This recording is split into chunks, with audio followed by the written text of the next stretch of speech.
Donc, lors de ma patrouille, comme je l'appelle si bien, donc lors de ma patrouille, la maman de Happy me fait comprendre qu'il y a une actrice comédienne qui était venue quand il était interné à Jamon pour vouloir soudoyer le garde malade pour le faire sortir de l'hôpital. Et je me dis, mais qui est cette femme qui vient sortir Happy de l'hôpital, sachant que il doit être interné pour au moins minimum 1 an? Pourquoi elle a fait ça? Donc, je demande à la maman, naturellement, est-ce qu'elle peut me donner le nom de cette actrice afin que j'aille lui demander quelles étaient réellement ses intentions? Donc, elle me dit, Laure Mwaminga. Ok. Je prends l'information, comme dans mon habitude. Hein. Je me rapproche de la jeune dame en lui demandant, lors de ma patrouille, voilà ce qu'on m'a dit, voilà. Directement, il monte sur ses grands chevaux.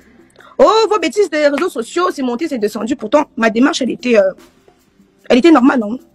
Vous vouliez seulement connaître la vérité. Qui nécessitait une simple réponse, pardon? J'ai dit que vous vouliez seulement, votre démarche, vous vouliez seulement savoir quel rôle que Laure avait joué là-dedans, puisque dans votre patrouille, son nom était sorti. Voilà. Et c'est pas parce que la maman dit quelque chose que c'est forcément vrai. Mais il me fallait obligatoirement avoir sa version des faits. Donc, chose que j'ai faite. Et elle a répondu en disant, bon, je sais même plus trop quoi. Bon, je lui ai dit, bah, ça veut dire que tout simplement, ce qu'on dit est vrai, quoi. Donc, elle m'a dit, oui, je considère comme thème. Bon, après, je continue à faire autre chose. Comme je vous dis, je suis souvent occupée à la boutique et tout ça. Et je travaille en parallèle sur ce dossier avec la baronne de Suisse, Lolita, qui, elle, souvent, on s'échange des informations. Elle fait aussi des directs. Elle est beaucoup plus dans la sensibilisation que moi, par exemple. Je suis beaucoup plus dans le gossip. Donc, les dossiers comme ça, elle adore. Donc, je lui passe l'information. Et le voice que j'ai reçu de la maman de Happy, donc, elle le divulgue sur Internet. À ma grande surprise, on m'appelle tout simplement en me disant... Laure est en direct sur TikTok en train de vociférer. Bon. Voilà où on en est. Hein. Cette sortie, je fais pas cette sortie parce que j'ai des comptes à rendre, que ça soit Aïcha Kamoise, que ça soit qui sur les réseaux sociaux. Je fais cette sortie parce que déjà, je me dis, il y a beaucoup d'âmes sensibles qui regardent nos vidéos, qui regardent nos sorties et qui se sentent vraiment heurtées parce que j'ai sorti déjà des propos pas très positifs à l'égard de la maman de Happy. Et il y a des gens qui nous suivent, qui considèrent beaucoup ce que nous on dit sur la toile. Nous on peut dire certaines choses pour comme elle vient de le dire, titiller les autres, mais d'autres ne le prennent pas comme ça, d'autres le prennent très mal. Je reviens avec l'histoire de Happy. L'histoire de Happy, déjà, je vais commencer par dire que je ne connais rien dans cette histoire. Déjà, je commence par enlever mon nom dedans. Ce que je vais raconter, j'ai des témoins. Si ces témoins disent le contraire, qu'ils viennent le dire, c'est là bien qu'ils appellent, qu'ils sortent, je ne sais pas comment ils vont faire, mais qu'ils viennent dire ici. Happy a été hospitalisé. Avant que Happy ne se fasse hospitaliser, Happy a été très mal plusieurs fois. La première fois, son ami qu'on appelle Kado m'appelle. J'étais avec Jordan Gassa. Il m'appelle, me dit que nous sommes chez Jordan Gassa. Non, j'étais pas avec Jordan Gassa, j'étais seule. Il me dit nous sommes chez Jordan Gassa et Happy est chez moi. Happy ne se sent pas bien. Et on voulait, comme Jordan, elle a ses choses, est-ce qu'Happy peut venir rester chez toi? J'ai dit à Jordan que moi je n'ai pas de problème. Happy c'est mon ami. Comme je dis, parce que je dis son Happy que tu ressembles à mon petit frère. Et c'est vrai. Ils ont accepté, Happy est venu chez moi. Il a fait une journée, il est reparti. Une journée après, disons peut-être 2, 3, 4 jours après, le même gars m'appelle. Les spectateurs et les fans d'Happy et Aïcha également. Nous sommes en quelle année lorsque Happy et Deflan arrivent chez vous? Tout ça c'est l'année passée. Tout ça c'était l'année passée. Pendant sa période de maladie qu'on connaît tous. Oui, dans sa période de maladie. Avant qu'il tombe malade, il a d'abord eu une période où on disait qu'il se faisait bastonner par son producteur. C'est cette période que Happy saute du taxi, le petit m'appelle, il me dit que non, moi, Minga, nous sommes en danger ici, s'il te plaît, aide-nous. Je les appelle, que venez à la maison, est-ce que vous pouvez venir à la maison? Ils sont arrivés ici. C'est comme ça qu'on s'est retrouvés, nous tous, à la gendarmerie, parce qu'il y avait les tafis, il y avait plusieurs managers, nous sommes retrouvés à la gendarmerie et Foulan. Arrivé à Foulan, il y avait le producteur. Tout ce qui se racontait là-bas, comment il dit que non, c'est sa mère qui a demandé qu'on arrête Happy, machin truc. Je prends le téléphone, j'appelle la maman d'Happy, comme je vous dis là. J'appelle la maman d'Happy, j'ai dit à la maman d'Happy que maman, elle cause avec moi chaque jour, cette maman cause avec moi chaque jour. Si je mens, je dis que j'ai des témoins, parce que le coup de fil était devant Anderson, devant Pifo, pas Pifo, Tafis, devant Diplomate, l'ancien manager de Happy. C'est comme ça que j'appelle la maman de Happy, je dis à la maman de Happy que maman, tout ce qui se passe là, tu n'es pas en train de protéger ton enfant. Tu ne protèges pas ton enfant, peu importe ce que ton enfant fait. Tu ne peux pas acheter les gens pour dire que non, les gens doivent fouetter ton enfant si on le voit dehors, bien parce qu'il va aller fumer. Elle me dit non, ma fille, tu sais que je ne peux pas mettre mon enfant en danger, c'est mon enfant et je ne peux pas faire qu'on le fouette. Ils m'ont demandé aux militaires de l'arrêter et de le garder, de le ramener à la maison. C'est comme ça que dès qu'ils voient dans mon policier, ils fuient. C'est comme ça qu'ils ont un peu embrouillé les gens là. Moi, je suis rentrée à la maison. Le lendemain matin, comme je vous dis, le lendemain matin, ta fille arrive chez moi avec, je pense, Anderson. Ils arrivent chez moi, ils m'appellent pour me dire que non, là, nous sommes venus avec Happy. Happy vit des moments difficiles où il y a des gens qui sont en train de poursuivre. Je dis, si je manque, ta fille va faire une sortie, il pourra témoigner ça. Diplomate pourra témoigner. Jordan Gassa était avec nous ce jour. C'est comme ça que Happy arrive chez moi. J'accepte de garder Happy chez moi. Étant donné que moi, je ne sais pas si j'étais en sécurité ou en danger, mais j'ai pris comme parce que c'était mon petit frère. On a partagé, on a traîné ensemble, on a fait des vidéos ensemble. Je vois pas pourquoi il va se sentir mal et moi je vais le laisser dehors. Api a vécu chez moi pendant au moins, je pense, une semaine et demie ou 2 heures. Parfois, et le tout c'était que je ne devais pas le laisser sortir. Je devais tout faire pour l'empêcher de fumer, même la simple cigarette. Je l'empêchais de faire tout ça. Il y avait des jours que le gars se fâchait ici chez moi, que non, lui veut sortir. Je rentre peut-être de mes tournages, je viens trouver Api n'est plus là. Il est sorti avec son ami, ils sont déjà à mon bord. Oh, nous sommes partis regarder un ami et tout et tout. J'ai dit à Api que non, quand je rentre, je me fâche contre lui, que moi je ne veux pas que quelque chose arrive ici. Je prends Api, excusez-moi, j'ai eu un appel. Je prends Api, je commence à conseiller Api que, où tu vois là, je dis souvent à mon petit frère que si moi je pars en mariage, je dis c'est toi qui vas rester l'homme de la maison. Donc Api, tu as les petites sœurs. Tu es le seul homme qui a levé la tête en ce moment. Fais ceci, fais cela. Il commence à pleurer. Et je dis qu'il y avait les jours que j'ai rentré chez moi. Api, dans la nuit, il me retrouve, il est accouché à côté de mon lit comme ça là. Qui dit qu'il a peur. Je le console.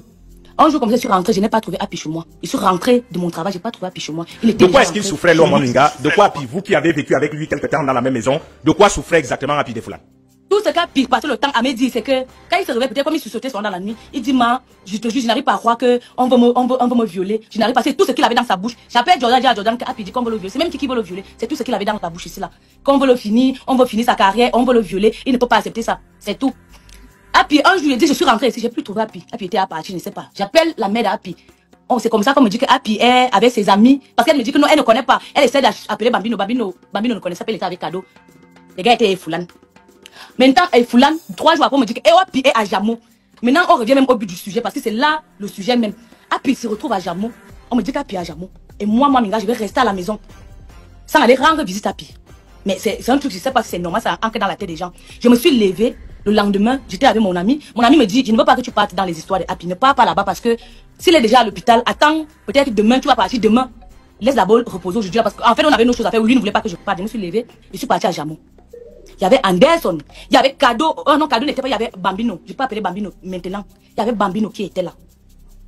J'arrive, je trouve qu'Api n'est pas à l'hôpital. On me dit qu'il est sorti. Il allait voir c'est qui arrive. On est parti le chercher. Il est venu me trouver. On s'embrasse comme on s'embrasse toujours. On cause. Il lui dit que non, ton état, regarde, toi, tu as la chambre que tu préfères venir rester. Est-ce que c'est normal? Il me dit non. Est-ce que je fais. Ça va pas. Il faut que je me relance et je vais chanter. Je dis qu'il n'y a pas de problème. Nous tous, on va t'aider. Tu finis ton traitement. Promets ici là que tu vas plus fumer. C'est comme ça qu'on causait. Non, le conseiller en fait. Après nos causeries, je lui demande est-ce que tu as mangé des fils au matin? Il me dit non, il n'a pas mangé. Je lui dis ok, je veux t'acheter à manger. Je m'en vais à Santa Lucia. Il me dit non, lui veut manger le poulet ou bien le poisson quelque part là-bas. Je demande, il y avait son garde malade que je ne connais même pas le nom parce qu'apparemment son nom est sorti, c'est Serge, c'est qui? Un monsieur qui jouait le garde malade. Le garde malade nous dit que non, attends, allons-y, je vous accompagne ici dehors. C'était juste devant le portail où on va voir la nourriture à Jamo là. Dehors comme ça là. On arrive, j'achète le poisson brisé à Api. Je mets la mayonnaise, je mets tout ce qu'il voulait. Anderson l'achète de l'eau, les yaourts et je pense une boîte de lait non sucré. On rentre avec Api. Parce qu'on a pris tous les paquets, on a donné ça au garde malade. Nous sommes entrés. Nous sommes même pas arrivés là-bas. Moi, j'ai dit Anderson que gars, moi je suis en train de rentrer, on m'attend à la maison. Je suis rentré, j'ai démarré ma voiture. Anderson, ils sont restés avec Api. À quel moment est-ce que j'ai pu demander, avant même que de demander à quel moment est-ce que j'ai pu, ma question est de savoir. Donc en gros 200 000 comme ça. Je vais prendre ça pour aller donner à quelqu'un pour qu'on fasse sortir Api. Il va venir me laver les assiettes à la maison. Il va venir préparer la nourriture chez moi. Qu'est-ce qu'il va venir bien faire chez moi que je veux donner 200 000? Quelqu'un qui est un peu qui réfléchit. Pour quelle raison est-ce qu'il veut sortir 200 000? Jusqu'à 200 000 maman. Pour aller donner à quelqu'un pour qu'on fasse sortir Api. Je n'ai jamais posé avec le garde malade de Api. Jamais de la vie si je mens. Que tout cela retombe sur mes propositions, sur ma fille. J'ai un enfant de 7 ans. Que si je mens, tout ça retombe sur mon enfant. Je n'ai jamais proposé quoi que ce soit à qui que ce soit. Je suis rentré chez moi. 2 semaines après, on revient pour rendre visite à Api. Jordan Gassa et moi, on arrive à l'hôpital Jamo.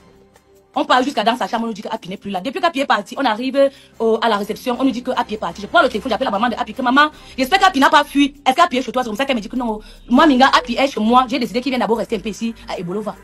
Jordan Gassa et moi, on a seulement dit, ok, d'accord, nous nous sommes levés, nous sommes rentrés. Plus jamais je n'ai plus reçu les nouvelles de Api jusqu'à aujourd'hui. D'accord, donc Minga, je reviens à vous, Aïcha. Là, je reviens à vous, Aïcha Kamoise, on a quand même suivi le début de l'histoire que raconte l'homme Minga par rapport à la période de maladie. Est-ce que vous, lors de votre patrouille, comme vous appelez vous-même, en direct, je vais demander à Aïcha de reculer encore un peu. Elle est très proche de la caméra. Vous savez, Aïcha, vous avez des atouts qui peuvent gêner aussi, mettre mal à l'aise des téléspectateurs. Okay, donc, vous demanderez un peu de reculer. Ça permettrait à ce que les gens écoutent plus ce que vous avez à dire que de regarder ce que vous avez, que la nature vous a cadoté comme générosité. Quand je l'ai dit, je voulais vous demander si vous avez eu cette version que vient de raconter l'homme Minga. Qu'est-ce qu'on vous a dit exactement concernant le rôle de l'homme Minga dans le fait que Api Defoulan n'ait pas achevé son traitement lors de sa première chute? Malheureusement, le téléphone avec lequel je suis en direct, c'est où il y a tous les éléments. C'est le téléphone sur lequel il y a WhatsApp. Donc, j'aurais voulu me mettre les voice pour qu'elle puisse écouter. J'ai eu d'abord, il y a une de ses sœurs qui vient à Efoulan qui m'a fait savoir que oui, Laure Mwaminga était venue retirer Happy. Bon, je suis allée voir la maman. Pour ne pas dire que je suis en train d'influencer ce qu'elle va dire, je vais poser une simple question. Maman, on me fait comprendre qu'il y avait une actrice qui était venue retirer Happy. Elle dit, c'est Laure Mwaminga. Ma fille, je vais te donner le numéro du garde malade. Le garde malade m'avait appelé pour me dire que Laure Mwaminga est venue proposer 200 000 pour faire sortir Happy. Je dis, ok, d'accord. Je m'en vais chez Laure, où elle a dit ce qu'elle a dit. Maintenant, j'ai contacté le garde malade. Lui, il n'était pas connecté. C'est pour ça que je n'ai même pas parlé sur les réseaux sociaux, parce que je voulais d'abord avoir la version du garde malade, parce que j'aurais pu venir dire, Laure, tu as retiré Happy, tu as soudoyé. Ça, je ne l'ai pas fait. Comme la maman, elle me l'avait dit, mais je voulais aussi avoir la confirmation du garde malade. Donc, j'appelle le garde malade, il n'est pas connecté. J'essaye d'appeler même en direct, il n'est pas connecté. Bon, je suis restée tranquille. Avant-hier ou hier, j'ai eu... Bon, il m'a rappelé. Oui, bonjour. Et dans sa manipulation, vous savez qu'on dit souvent quand le diable veut te dénoncer. Vous parlez de qui là en ce moment? Vous allez rappeler qui? Le garde malade. Le garde malade, m'a oui. communiqué un numéro du garde malade. Oui. Dans le garde malade, donc je l'appelle. Il n'était pas connecté. J'ai même appelé en direct, ça ne passait pas. Donc, bizarrement, hier soir, il m'appelle en vidéo. Oui, bonjour, vous m'aviez appelé. Je dis, oui, je vous ai appelé. C'est vous, le garde malade de Happy Defoulan. Il me racontait, comme si lui-même, son cerveau ne tenait pas, comme si lui-même, il était fou. Parce qu'à Jamo, apparemment, il n'y a pas que les drogués, il y a aussi des personnes que leur cerveau jette l'air. Donc, il parlait comme si son cerveau lui-même jetait l'air. Dans sa manipulation, il a fait partager son écran.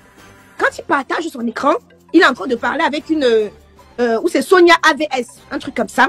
Et il est en train de dire à Sonia AVS, Aïcha Kamoas veut nous faire le chantage par rapport à... J'ai posté ça, attendez, je vais essayer de voir... Donnez-moi une petite seconde, hein, parce qu'il faut que je dise un peu les choses telles qu'elles sont. Donc il dit, Aïcha Kamoas veut nous faire le chantage parce que Happy Defoulan était mon patient pendant son séjour à Jamo. Sauf que, avant ça, je n'avais jamais parlé avec lui. Je ne le connaissais pas, je ne sais pas, mais il a partagé son écran sans faire exprès, je suis tombée sur cette conversation. Donc je retourne vers la maman de Happy, je dis, mais attends, je suis un peu confuse, hein, honnêtement parlant.